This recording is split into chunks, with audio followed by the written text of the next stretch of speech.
I have been sent forth to forever end the vampire's reign of terror. Tonight is the final end of this man's demonic evil. For his blasphemy, he shall forever suffer the tortures of hell.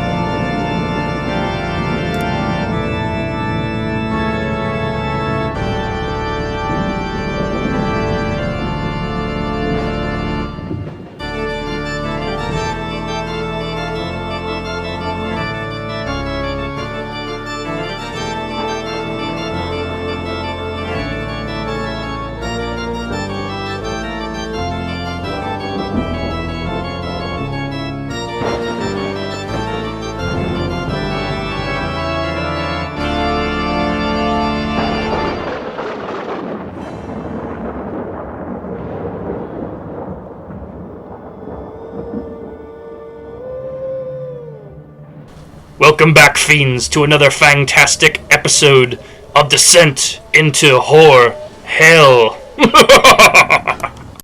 Welcome back, guys, to Descent into Horror Hell. This time we are about vampires, the living dead, the ones who suck blood and not...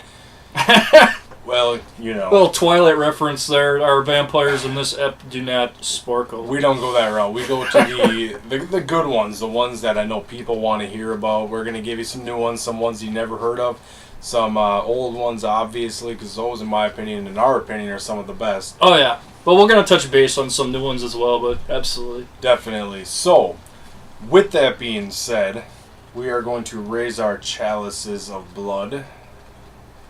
Cheers. Thank you guys for sticking around.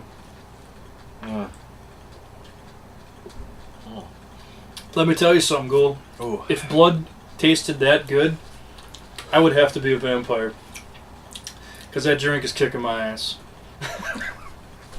Needless to say, we need to start a new strain of blood. So, let's get this started. Let's get this kicked off, guys. Come back, join us. Watch it go. Let's do this. 10, 9, 8, 7, 6, 6, 6.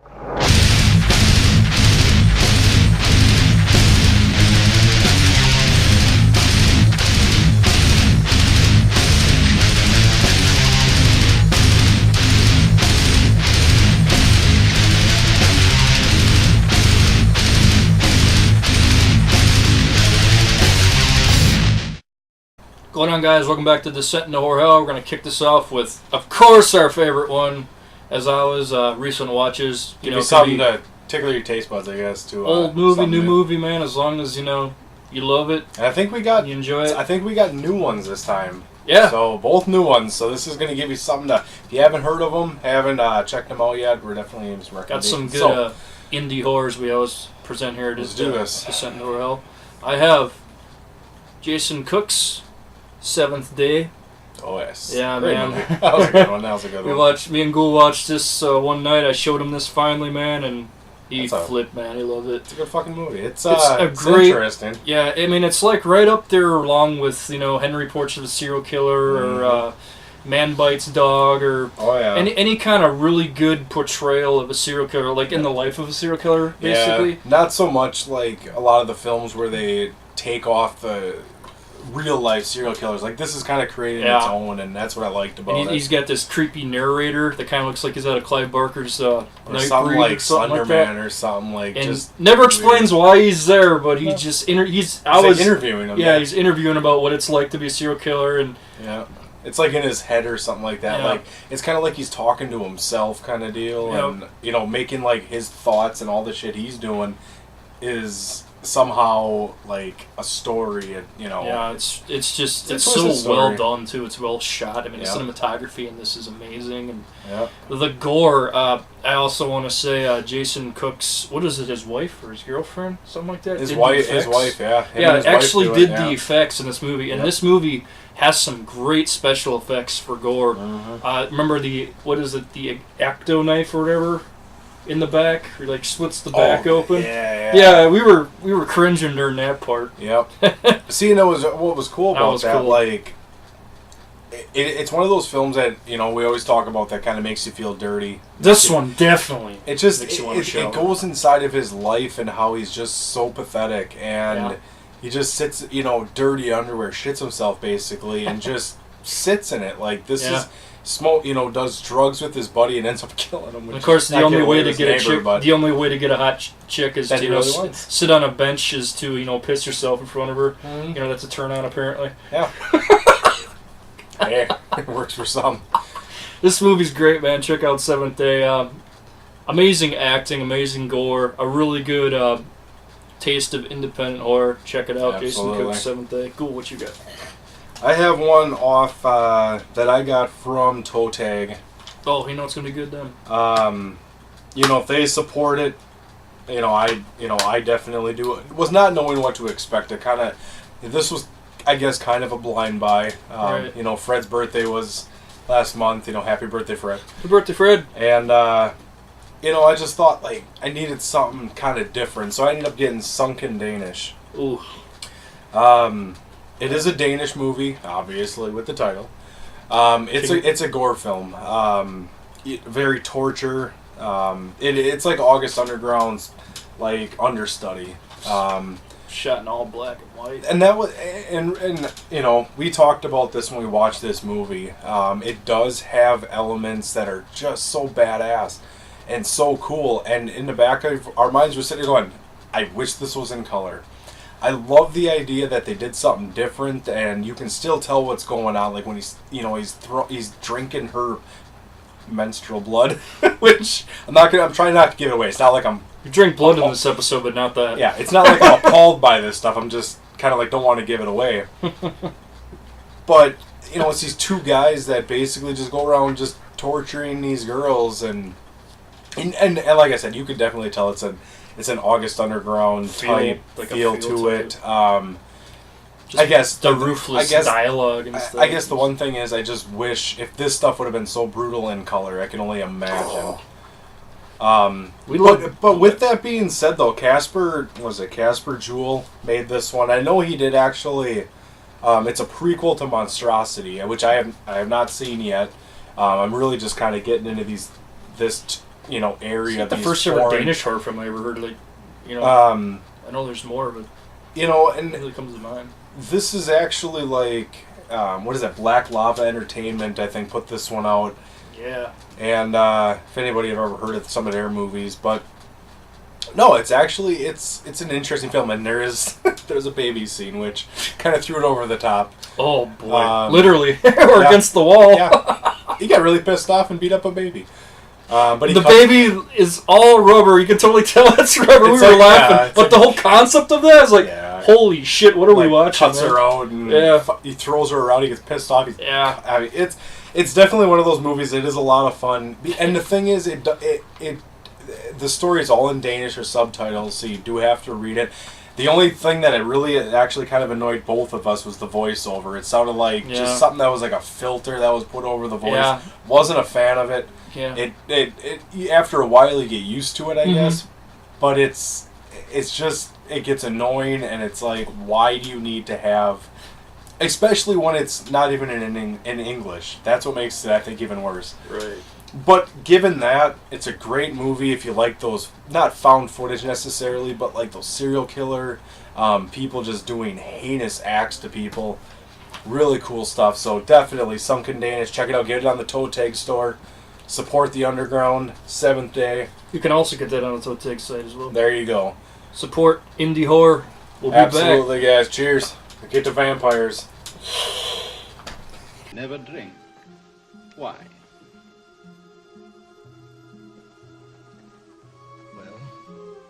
Hey guys, welcome back. Now we are going to start the thing you've all kind of been waiting for, vampires. And, we're not historians on the whole genre and subject of vampires themselves. Otherwise we'd have a BBC classic. But we don't. So, vampires themselves, I mean, in film, are probably, I think, the most important creature, living dead. I mean, anything that derived, zombies derived, in a sense, if you think about it, from vampire movies. I mean, he had White Zombie and stuff, but the whole that was Bela rude Lugosi possession. even But played Murder the Genre. But you had Dracula was the Bram Stoker in 88. Wrote that infamous tale, which it's not the same story we kind of grew up watching, but it stands the test of time too. I mean, he wrote something that's still in print to this day. That's amazing. I mean, you're talking hundreds of prints, and the story is different. Dracula was kind of loosely based off Vlad the Impaler, who had and that's the funny thing, is all rumors. There was no real truth to him actually having a lust for blood. He was bloodthirsty. Yeah, putting people on pikes and putting them in his front yard to say, "Hey, get the hell off my land! Don't fuck with our land." But that whole idea that somebody would drink blood. I mean, going from a guy like Vlad the Impaler as being a ruler of lands, in the 15th, 16th century, whatever it was, to Bram Stoker writing something kind of a more romantic tale. You got a lot more out of Elizabeth Bathory, though, who actually did drink blood. And the virgins, yes. Yeah. And we will talk about that in a movie. But, and you get to that, then you get to, the Nosferatu, creeping up in women's houses and, possession of sorts, and possessing these women, and drinking blood, and that progressed to all the movies we see today. And that, I mean, what a history, man, of Dracula. You don't have a history like that with zombies and werewolves and all that stuff. Maybe wolves, but I think witches are the only thing that I could think of folklore wise that really have a history like vampires do. Well, pretty much started with Cameron of Dr. Caligari, stuff like that, and Nosferatu. Absolutely. And we'll get all to that. So, with that being said, let's start rolling kick this with fucker off here, because we got a lot of vampire films. I have one from 2015 called Bloodsucking Bastards. What a way to start. This thing, man. This movie was so much fun. It was I didn't know what to expect out of it. I know Scream Factory put this one out, so you usually think it's a pretty good movie. It's great. It's almost kind of like Dead Alive meets Shaun of the Dead. It's basically, real short synopsis. A lot of these movies, which we're going to give you, is with a little bit of Office Space as well. Yeah, definitely Office Space. These guys are kind of slackers, and they work in this office and stuff, and they hire this new guy who gets this new position, and he's actually a vampire, and this one guy feels that he stole his job, and he's trying to prove that things ain't right, and all these people are somehow coming back like bloodthirsty vampires. And come back they do, man. Wow. And it's just one of those movies, man. It's a lot of fun to watch. It's one of those where it's entertaining, funny. There's a lot of taglines, a lot of like you said, if you watch Office Space and all that stuff, you get a lot of kind of kickbacks to that. So, Bloodsucking Bastards, you definitely got to check this one out if you just like a lot of fun, a lot of gore, a lot of blood. It's a good time. We had a fun watching that. That was a good one. I'm going to go back to 1970... something. 75 with Satan's Black Wedding. Part of the retro Shakorama Cinema. Really good company putting out... they did Slime City as well. They're resurrecting a lot of old, B horror films and shit like that. Oh yeah, the ones that you don't hear. Criminally Insane's good too, but the one I'll talk about since it's a vampire is Satan's Black Wedding. This is really good atmosphere in this one, man. Oh, yes. Like the graveyard, just unbelievable. Well, I'm not gonna say unbelievable acting because it really isn't, but not as bad as Brain Damage. No, but it's worth checking out. I mean, a really good gothic, like I said, gothic atmosphere, the cemetery, and the blood is really red for some reason in this one. It's Herschel Gordon Lewis blood. Pretty much, yeah. I mean, and the vampire fangs are ridiculous. Like the vampire fangs just totally stick out. You could, it's awesome. But Satan's Black Wedding, check it out. It's a great movie. Yeah. All right, what I'm going to be going back is to this is what. 98, 99. Oh, yeah. Razor Blade Smile. It's actually a really kind of it was the 90s. The 90s was all a kind of a teeny bopper era for us. But Razor Blade Smile kind of flew under the radar as far as zombie films, vampire films. Zombies are really cool. And basically, this is kind of like Lilith Silver. That's what they call her. She died in a duel, I remember, and she kind of got resurrected of sorts. So it's kind of like it's if anybody remembers a show like La Femme Nikita, like it's kind of this badass bitch just wants to come back and like take out this mob or whatever it was, and it's just a really cool movie. It's just it's got this cool sexy woman. I'm sure we always thought Neve Campbell and all that back in the 90s was hot as shit, but yes sir. No, Razor Blade Smile. I mean, it's a different one out there. Not a lot of people talk about it, but it's a really actually good movie. And I'll say that movie came out way before Blade as well. Yes, Wesley Snipes. I have a fun one here. The good part about this movie, man, is Forrest J. Ackerman, rest in peace, a famous Monsters of Film man, who we adore. Yes. Uncle Forey is in this movie. He gets killed by the Frankenstein monster. It's called, what was it? Yeah, Dracula vs. Frankenstein. Yep. This is a classic, man. It's just so much fun. I mean, it parodies the Universal monsters. One of Lon Chaney's last films, besides like Black Sleep and Spider Baby. Mm. Actually, this might even be his last film. I'm not sure. I'm not entirely certain on that, but I know it's one of his last ones. He looked pretty grizzled in this one, but he still has it, man. I always love that cover. Oh, this cover is great, man. Them fighting each other like the Van Helsing absolutely kind of idea. Yeah, this was a great one. Throwback to Universal Monsters, just Monster Mallet, man. It was great. Oh yeah. What you got? I have George Hamilton's Love at First Bite. Now we throw comedies in here because totally. Because any genre, any zombies, werewolves, anything you talk about, there's always that comedy aspect to it, and vampires is no exception. And there's plenty of them. Yeah. George Hamilton, of course, plays Count Dracula, and he hunts down Susan St. James, his lovely woman in Manhattan. And it's like the puns in this are ridiculous. There's so many of them, and it's just basically he wants to find his bride, and he goes to New York City. So it's kind of like Jason in Manhattan, but it's Dracula in Manhattan. It's a lot of fun though. It's just definitely a good movie though. I mean, if you like that comedy kind of stuff, I love this movie. It's actually it's one of my favorite like comedy, and I'll talk about the other one, which is one of my favorites. But yeah, definitely it's a good movie. I have. From 1943. Yeah. The Return of the Vampire! Sorry, I had a little Merciful Fate moment there. I think that's where you got the title, I'm pretty sure, from this movie. Yeah. This movie's great, man. You get to see Lugosi, not Dracula, but a vampire named Ahmed Hesla. Yep. And he basically comes back from the dead. Definitely in the smack of World War II, there's bombs going off in cemeteries and shit. Mm-hmm. Really good wartime horror film, I guess. Yeah. That's the best way to describe it. Oh, at the time. Yeah. I mean, it totally shows the turmoil the whole world was going on at that time, and, horror mixed with it, and it's great, man. Neon Falk is great as the, I guess you could call her a heroine, because she pretty much kicks butt in the end.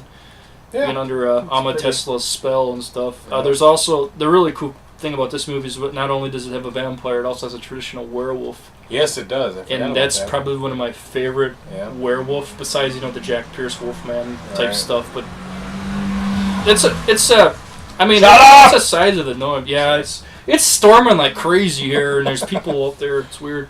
But yeah, man, Return of the Vampire is great. Lugosi. It's good to see him back as and this was like one of his last roles as a vampire, because the whole Universal copyright crap, and they treated him like shit. Yep. After Abbott and Costello meets Frankenstein. Yep. So yeah, this was a great one. Check out Return of the Vampire. Oh, yeah. That werewolf kicks ass. All right, we are going Dean Cameron style, and Thomas Dolby, of course. Everybody blinding me with science. Rockula. We're going through another comedy here, and this is just by the stack of movies. I can't really judge what the hell's going to come next. But Rockula. Basically, this guy, he's trapped in a curse as a virgin. That's what we're Dean Cameron, and he's he's basically just wants to kind of, get a woman. And, he starts this newfound band, Rockula, and, That's original. It's blood, sex, and rock and roll, man. I mean... How can you not love that? No, it's one of those things, it's just, it's another fun little comedy back from the 80s. 80s, 90s? Whatever the hell it was. Oh, 1990, so right on the cusp of 80s. I actually never saw that movie. It looks pretty cool. It's a fun movie, man, Rockula. Check that one out. I have, I have a classic here from 1970. The great Robert Quarry is Count Yorga in Count Yorga Vampire. Now, this series also Return of Count Yorga. This series is great. I mean, I'm sad that they only made 2 movies. They should have made more. But he really is freaky. Like that part where he's looking in the window and she opens the window. Yeah, and he's sitting there. That was creepy as a kid. I remember seeing that I don't know, TNT or some shit when I was just a little shit. Like it was creepy, man. Like he's and the dialogue he had too in the film, especially like when they're all throwing crosses at him at the end, And he's got all his vampire minions, those hot chicks to help him and stuff. This was a fucking fun movie. I always remember he said, "Are you?" Yes. Or vampire? Yes. He knows it and he doesn't give a shit. Yeah, he's Robert Quarry and he kicks ass. Check him out. It's a great movie. Yes. All right. Oh, 1987. Oh, where's a classic? The Lost Boys. Probably one of the... Aside from the saxophone player. This movie is a really... Oh, you had to bring that up, didn't you? You knew it was coming. This movie is just... It's a... Kiefer Sutherland, at this time, was really not known for horror films. And this was that teenage, rebellious, kind of vampire film. They... Basically, this kid kind of hangs out with this crowd. They turn him into a vampire, and he's got his younger brother protecting. His brother kind of knows something's up, and it's a good family story too. Yeah, and of course it stars the 2 great Corys, Corey Haim and Corey Feldman. Yep. It's a fun movie, man. That's a great. I mean, how can you not have Lost Boys? The soundtrack is fucking cool on this movie. If you like rock and Cry Little Sister. Like that. Oh man, hell yeah, great. Everybody knows Lost Boys, so I don't really we're pretty sure you guys know about Lost Boys. You should, at least. But yeah. Might not know about this one, though. This was kind of underground. This one called The Vampire Happening. This was really good, kind of done like Hammer style. It's not a Hammer film per se, but it really has a lot of elements within the Hammer, type of Gothic film. kind of thing. Definitely Gothic feel with the, he keeps saying atmosphere, but it does have atmosphere. This is a really good one. Kind of a comedy of sorts as well, like a little black comedy spits here and there. But that was a lot of fun. Vampire Happening. Check that one out. Oh, yeah. Good 70s vampire film. We are moving on to, of course, Wesley Snipes' Blade. Honestly, there's 3 of them. I only really liked the first one. The other 2 kind of got really stupid for me. Blade 2 for me personally. I don't know. Guillermo del Toro directed it. It's great. Yeah, I don't know. I always liked the original one, though. Of course, this was kind of Hollywood's, at the time, 2000s, was their kind of act at vampire films. And it actually surprisingly really done pretty well. The story was really kind of cool of, a modern-day Van Helsing idea guy, real rogue, real badass. It was a lot of fun. Doesn't take shit from anybody. I like the blood party in the beginning. Oh, and all the blood from the sprinklers and stuff. And then he comes out and Or just kicks ass. I just love when he's going down there and that fucking big biker guy's just sitting there and he's getting head and he's just sitting there going, oh, what the fuck? He just rips her off and then they have that shower scene where he throws that blade around and that thing just cuts through all their throats. I mean, it actually really is. That was a fun movie. The gore is actually pretty cool in this movie. It's not a lot of CG shit, which I actually was kind of surprised. It's kind of cool that he's 98 or something. Yeah. I was still in school, I know that. And the cool thing is, though, he is a vampire. It's just that he takes this serum and is basically Whistler. Yeah, and he's kind of like Chris Christophers. Yep, that's who. Yeah, that guy rules. But he Wesley Snipes does play a vampire, but he is can kind of play both sides, human and vampire, which is really cool. So he's like a hero or just a full-blown vampire or both. You know, he's kind of both. And it's pretty badass, actually. Yeah, great movie. Good movie. Man, this one started it all pretty much from 1958. We have Christopher Lee. The first Hammer. Absolutely, his Dracula first film. portrayal, which put him on the map. I mean, yeah, Curse of Frankenstein, he was the creature, and Cushing was the Baron. Definitely put him. The myth, the legend. Yeah, Rest in peace, definitely buddy. put him on the map. There he is. As far as that goes, but for sheer terror, Terrence Fisher is definitely a very underrated director in his time. More people talk about him now, but in his day, he really wasn't talked about that much. Yep. And Michael Carreras and all those guys, Anthony Hines, all those guys at Hammer Films, they really knew how to put these films out. And even though Universal Films made Dracula, Frankenstein, Wolfman, yada yada yada back in the days, they did not own the rights. That's very important. They did not own the rights. I mean, Jack Pierce makeup is owned by Universal, but Hammer Films could do anything they wanted, and they did the same thing with Dracula. Peter Cushing as Van Helsing was probably one of my favorite roles. Definitely put him on the map. Oh, got it. Well, I mean, they all did, him and Christopher Lee, obviously we're not going to get into it, but they did a lot of film before that. I mean, years and years. But never really... A lot of stage plays and stuff like that. And that really showed when they made these movies. They were such good actors. Yep. And they could just... That was like... We talked about that if you ever watched our first and second episode, we talked about them when Christopher Lee had passed away, how they were the best team on screen that I think any horror fan could ask for. The tag team duel of horror, I think it's what we call it. Definitely, if you've never seen a Hammer film or horror of Dracula, definitely check this one out. This one has everything you need in a good vampire film. And that'll get you opened up to all the other ones, and there's plenty of them. It's a good gateway, for sure. All right, guys, we're going to go kill something, take a little bit of a break here, kind of give you guys a mental break. When you come back, get your notepads, flip to the next page, do whatever you got to do. We'll come back, guys. Cheers. I'm Ghoul. I'm Skidgore. Come back, guys. Let's drink some blood.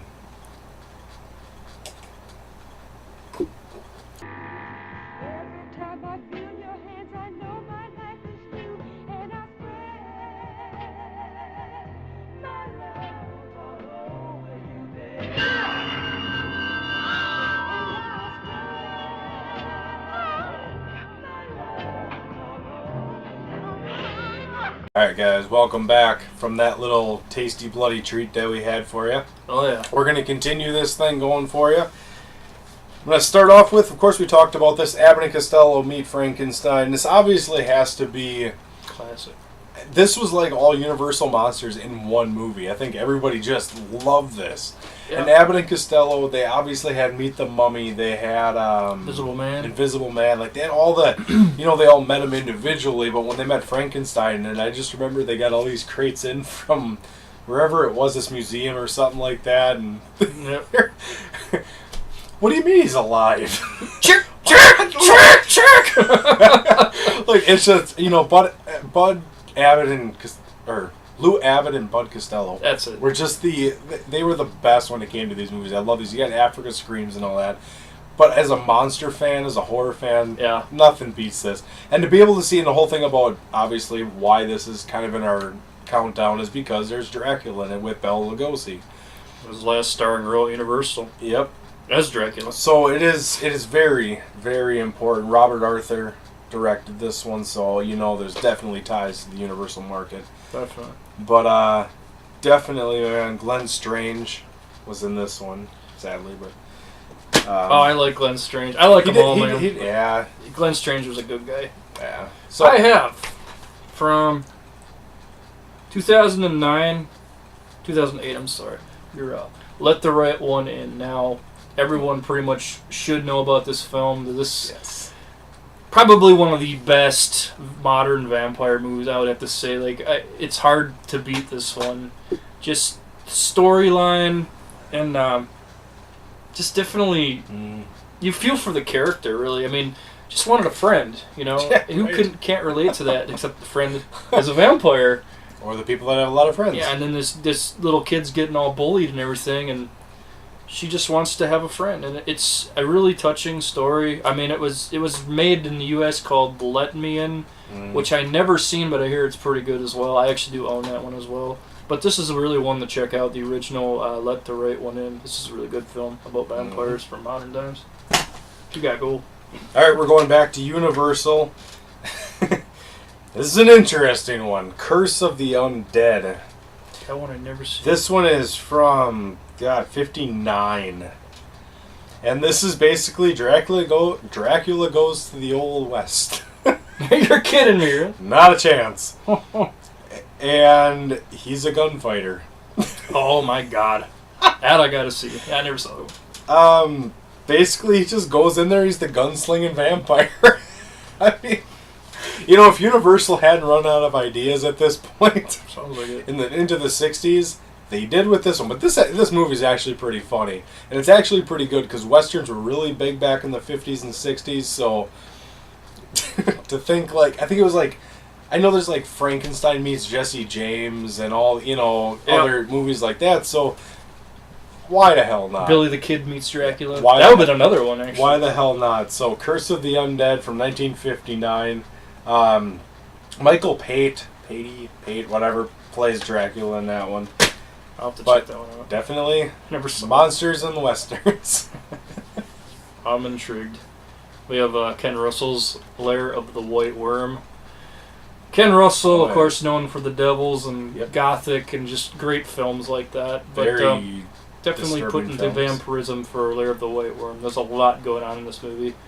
You don't really know when it goes. I mean, it switches from horror to comedy and back and forth, so you get a really good good mix. Yeah, absolutely. It is very one of those that's the special effects. I mean, when you see the worm, oh my god, right? That's so cool. This was a good one. Check this one out. Lair of the White Worm. The Fearless Vampire Killers. We are talking Roman Polanski. Rest in peace, Sharon Tate. And actually, I never knew that. I knew there was another one that Sharon Tate was in. Valley of the Dolls. Valley of the Dolls, and that's the one that everybody knows her for, and everybody. That was her last film, I believe. This would have been she died in 66. Yeah. This is 66. Oh, okay. And it really is cool. It's a good send up to Dracula, this whole story of it. But I always like the alternate title, why they had to put this on there.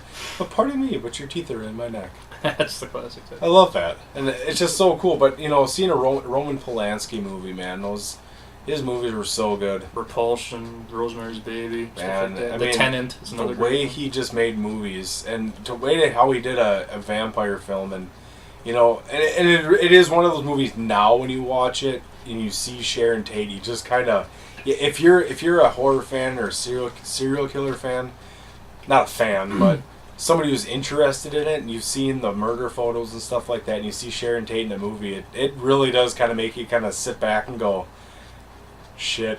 She was a very, very beautiful woman. And great actress, actually. And so definitely, Fearless Vampire Killers. We're not going to get you all down in the dumps with this one. But definitely. We did our serial killer episode already. Yeah. That's right. We're done. Oh, boy. Well, yep. This one speaks for itself. Nosferatu 1922, F.W. Murnau. Now, this is a unique version, which I really dig. I mean, I love the Kino version because of the way... it's lit so much better than this one. This is like the cheap version. Yeah. But one of my favorite bands of all time, Typo Negative, does the music, and it's just John Kerry. Absolutely, it's great. Fits the film to a T. I watched so many versions of Nosferatu over the years, but this one hands down is my favorite. It really is, not just because of Typo, but a lot of it's because of Typo. But really. Their music just... The movie don't change. Their music just totally hits... It's so depressing and gothic, and that's exactly what this movie is. Nosferatu, Max Schreck, his name actually meant terror in German, which is so... Weird, because, he looks like a rat. I mean, this movie right here is what kickstarted everyone. The first Dracula film ever filmed was called Dracula's Death, and sadly it was lost. It was kind of played out more like a Phantom of the Opera type thing with a Dracula type character in an insane asylum. But this one really took Bram Stoker's against his he didn't like it. Yeah. His wife. I mean, he was dead long before, but his wife definitely tried suing Piranha, company that made this film, and F.W. Murnau, ordering all copies of it, destroyed and shit. And thankfully for us, it was never fully carried out because. And thankfully for all of you to be able to see this, because me and Ghoul adore this film, and when you put Typo's music to it, it just makes it 10 times better. Yes, absolutely. Max Schreck, hail. A movie, Kevin Van Hook. It's I thought you were gonna say Kevin Bacon. I'm like, what? It's a relatively new one. It's from the Star's release called Slayer, not the band. Damn. I've seen this once. I don't really remember a lot of it. I probably was drunk and I just threw it on because I always like the cover because it's got that like demon sort of like some voodoo shit. Almost looks like Max Schreck on the cover.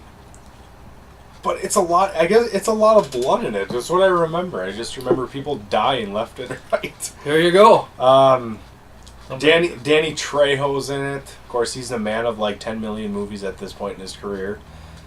But for a new modern masterpiece, I mean, it calls it a masterpiece, but they just do that as a selling point.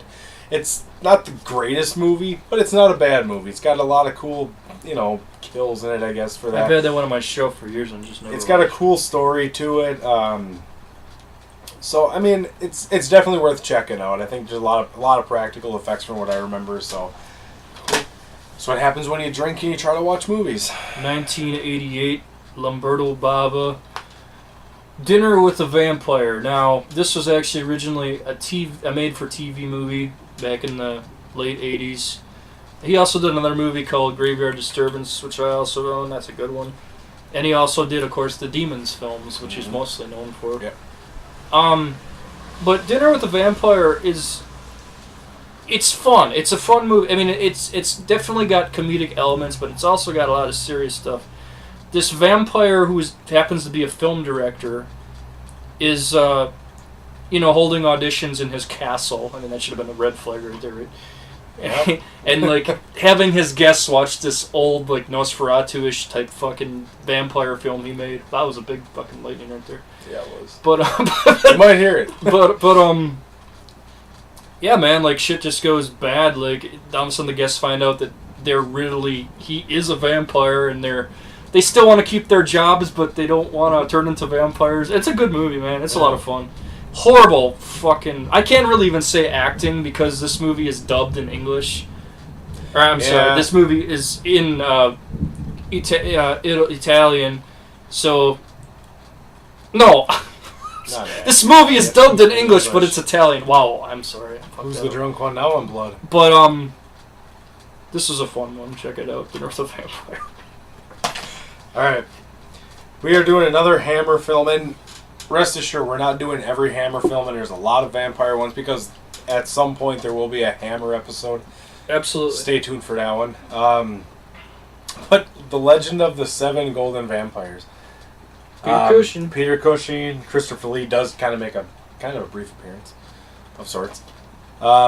Basically, it's when Kung Fu meets vampires. Pretty much. That one's out there. Yeah, it is. And what is the tale? It's seven brothers and one sister. They just keep saying that, and they just go fight at these Chinese vampires and things like that. It's definitely weird. It's out, Skidgore said, it's out there. It's fun. It's fun. Yeah. Not one of Hammer's greatest, but not their worst. Not their worst, exactly. We'll just kind of toss that. That would probably be the Killer Bees. That one was pretty bad. But it wasn't. I mean, it wasn't bad. Really bad special effects. But for the time, what do you expect? Yeah. We have Brides of Dracula with Peter Cushing again. 2 Hammer films back to back. That was not planned, by the way. Yeah, Brides of Dracula coming right off of Horror of Dracula. Van Helsing reprises his role as, Peter Cushing reprises his role as Van Helsing once again, and kicks ass. Tries to save the day. It's a great film. I loved it. Good atmosphere. Good Hammer. Definitely Hammer style. I believe Terrence Fisher did this one as well. There's also another film on here. I'll cheat and say Kiss of the Vampire is another great film. Oh yeah, you're gonna get some good vampire love with Hammer films. You can't usually, yeah. They specialize pretty much in vampire movies. Yeah. Aside from a lot of like Lost Continent and all that stuff, but I said I liked other vampire comedies. Oh boy, this one will get a laugh. Oh, Leslie Nielsen. Oh man, Dracula Dead and Loving It. Mel Brooks. Oh man, is this movie great? I go to the window. No, not you. You. No, you sit. You sit. You stand. No. Like, that was a fun one. Oh man, this movie is so good. It's just all the unforgettable characters in this. It just makes Dracula just seem so funny. Makes it fun too. And Renfield, the he eats flies, not spiders. That was a fun one. Oh man, I mean, what could you say about that? I mean, if you haven't seen that movie, you really need to see if you want a good laugh. That's definitely Mel Brooks, obviously Young Frankenstein. You know and what stuff. you're gonna get with him. A good time. Just, and Leslie Nielsen, I mean, Naked Gun himself. Oh, cripes. Yeah, it's too good. Absolutely. I'm gonna get a little serious here with one. So sorry. From '73.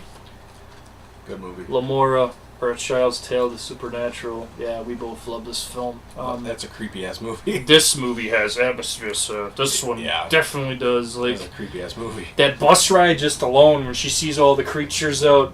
Yeah. When she's going on her way to Lamora's place, and yep. So like dream-like, childlike atmosphere. Just it's basically what it says. It's like a child's nightmare. And I just remember that one scene where she's like standing in that room and like through the doors open and she just like walks in. Yeah, and that old woman. There once was an old woman, all skin and bones. Oh. That was creepy good as fuck, dude. Good rendition, yeah. Yeah, like Lamora, Child's Tale of Supernatural. Yeah. Put some color in your shorts for sure. Oh, let's see what we got here. I don't want to do another comedy. I do so many goddamn comedies. Crazy. Let's do Chris Alexander. Of course, everybody knows him from Fangoria. Rest in peace. Formerly rumored. Queen of Blood. Man, this movie is very weird. I guess is the word for it. The cover is badass. It's very like 70s throwback, like Fulci type stuff. Yeah. But what this movie is it's not what you'd expect. If you I'm not going to spoil it for you because the movie's really not that bad. It's just very trippy. It's very slow. A lot of slow motion, weird camera work. LSD trip. Yeah, it's just there's a lot of music. I don't think there's hardly any talking. It's just basically this vampire bride just kind of goes, and actually is a sequel, the spiritual sequel, which was the movie before this. And I didn't see that one, so maybe that kind of makes sense as to this movie. Because realistically, this blood spatter bride, good movie. That was fun. But she just kind of like roams the countryside and kills random people. But there is a reason for it, apparently. Again, it's very good modern take on vampirism. Yeah, it's one of those you have to watch again and again just to kind of understand it. But Queen of Blood, definitely check it out. It's a really cool atmospheric, creepy movie though. But absolutely, damn this atmosphere. Well, vampires are gonna scream atmosphere, so you guys got to give us a break for the dreaded A word. You know? Yeah. Here comes another one from Redemption Films, Gene Rowland, baby, the living dead girl. Now, you could totally say this movie is more of a zombie film than a vampire, but she does drink blood. Yeah. So I threw it in there, and of course, Gene Rowland's known for, like, we could have a whole fucking horror cast vampire about fucking Gene Rowland. I mean, Rape of the Vampire. So many. Fascination, Lips of Blood. God, the list goes on. Yep. The guy made The Nude Vampire, Rec Room. There's so many. Yeah. But this was one of my favorites, and like I said, it's more of a I guess she's more of a zombie than a vampire, but really good gore, amazing climax, literally. I remember the first time I watched that, it didn't have a remote. And I believe Rob Zombie came up with the title. Oh, I'm sure. I'm pretty sure he did. No, that movie, when I first watched it, I didn't have a remote control for my VC or my receiver, and he remembers this, that I didn't have it, so I couldn't watch the menus and I couldn't do anything like that. And I put that movie on, and it was all subtitled. Mm-hmm. and there was no subtitles. It was all dubbed in whatever language that was, and in French. And I couldn't understand the shit, and I got 5 minutes into it, and I said, "Fuck this! I ain't watching this." But I did watch it eventually. Yeah, man, that's a good one. We are moving on to a movie called The Countess. Ooh. Good IFC Midnight film, or not IFC Midnight? Yeah. Oh yeah, no, it's not Midnight, but it's IFC Films. Oh, alright. I never understood the difference, but whatever. Midnight always puts out better movies for some reason. Yeah. But this is basically the awesome throwback story of Elizabeth Bathory. It's really a love story. This older, an actual old woman. Every Elizabeth Bathory movie I see, it's always some young, when she's in her younger days. It's actually an older woman. She falls in love with this guy who comes into her village and stuff, but she basically, why we put this on this, she's not a vampire per se, but she does drink the blood of virgin women. Like many virgin women. It's starting to rain again. But basically, yeah, she drinks blood of her virgin maids, or whatever you want to call them. The noble women. So this definitely does count as far as vampires, in my opinion, because vampires, before they had the sharp teeth, the widow's peak hair, I mean, this is what vampires were. They drank blood. That's Julie Dupree in that, right? Or Dupree, or... Yeah, that is. Delpy. She's Delpy, yeah. Delpy. She's actually in American Werewolf in Paris, actually. So, definitely a countess. This was 2011, so... That was a good one. I actually enjoyed that one. Good history lesson. You guys hear that shit? You see a fucking cow go flying by pretty soon. We have Bram Stoker's Dracula with Keanu Reeves and Anthony Hopkins, Winona Ryder, what the fuck her name is. Again, it's that Hollywood. Gary Oldman, how could I forget? It's that Hollywood type take on this film. Very gothic, very gothic. Very well done. I love the baby scene where Gary Oldman, he's all the vampire, his brides are. He presents them that baby. That was cool. Yeah. And then the vampire bites Keanu's crotch. Yeah. Yeah. And but the greatest part in this movie is when Anthony Hopkins is Van Helsing. Oh. I cut off her head. He's like dancing in the graveyard, making obscenities and shit. That was great. This was a pretty good movie. I actually enjoyed it. Bram Stoker's Dracula. Check it out. Very long movie, by the way. Alright guys, we're going to take a quick fiver here. I got to reload. Yeah, we need more blood. So we're going to go kill some virgin somewhere, because that's pretty much the tall tale of all vampire lore. So we'll be back, guys. Let's go get some more blood. Let's kill somebody. Cheers, guys. We'll be back.